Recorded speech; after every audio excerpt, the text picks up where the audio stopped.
Neuroscience hasn't realized it yet, but its recent discoveries about intuition has shown why human freedom is possible. What is intuition? Intuition is the immediate apprehension of a thought. The form in which thought first appears in consciousness we will call intuition. Intuition is essential for free thinking and action. To gain knowledge of reality requires conceptual intuition. To gain moral freedom also requires being capable of conceptual intuition. So I was interested in reports of a neuroscience breakthrough in the study of intuitive insight. Two neuroscientists set out to understand what is called a eureka or aha moment. These flashes of insight are part of the creative process. When we have an intuitive insight, we tend to know it right away, have a good feeling about it, and are energized. We usually sense that a real breakthrough has been achieved. These moments of insight have revealed important discoveries. Where do they come from? How can we increase them? What neuroscientists have recently discovered is that intuitive insight occurs in the right temporal lobe of the brain, located just above the ear. This is a special place in the brain where conceptual knowledge is active. Conceptual activity occurs here, such as giving meaning to things, generalizations, word meanings, abstract concepts like truth, and connecting concepts in new creative ways.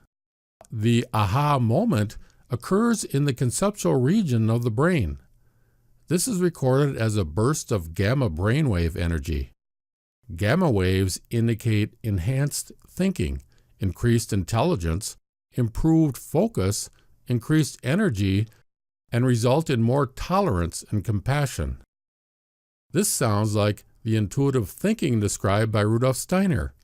He speaks of an enlivened thinking that is full of life.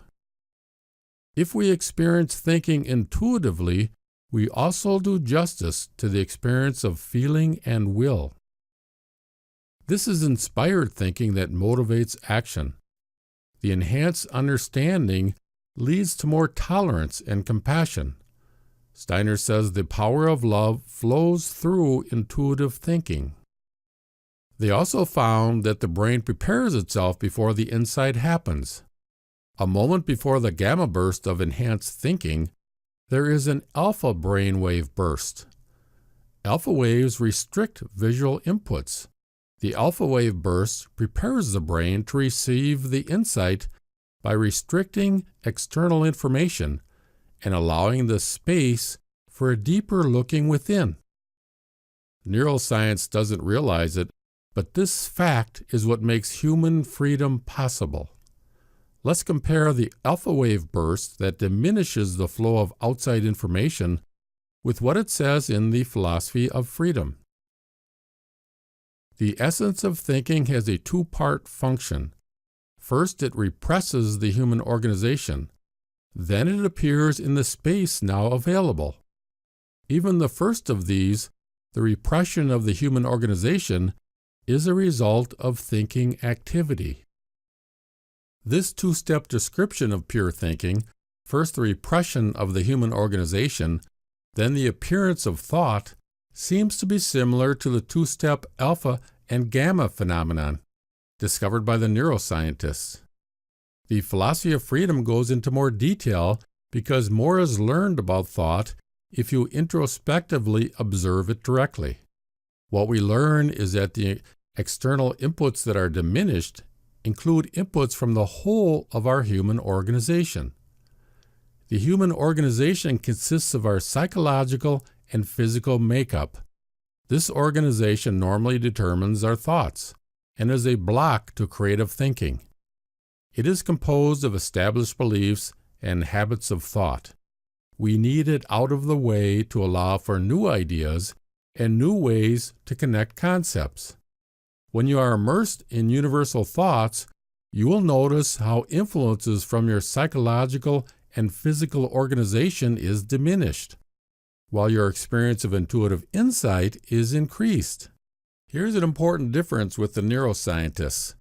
The neuroscientists assume the brain produces thinking. From the study of the brain, it is concluded that the brainwaves are a cause and thinking is the effect. Another view that makes more sense is that the brain reflects thinking. Thinking is the cause, and the brainwaves are the effect. Many people look to the brain to improve thinking. They experiment with electrical brain stimulation, drugs, relaxation, or meditation.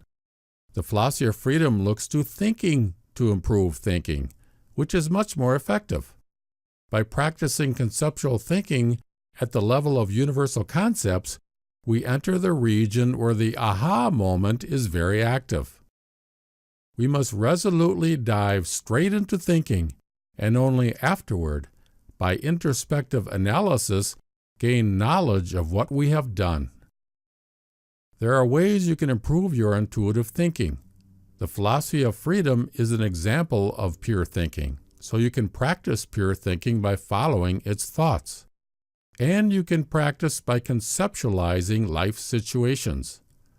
The philosophy of freedom teaches the pure conceptual thinking that leads to the intuitive insight that is then recorded as a burst of brainwave activity.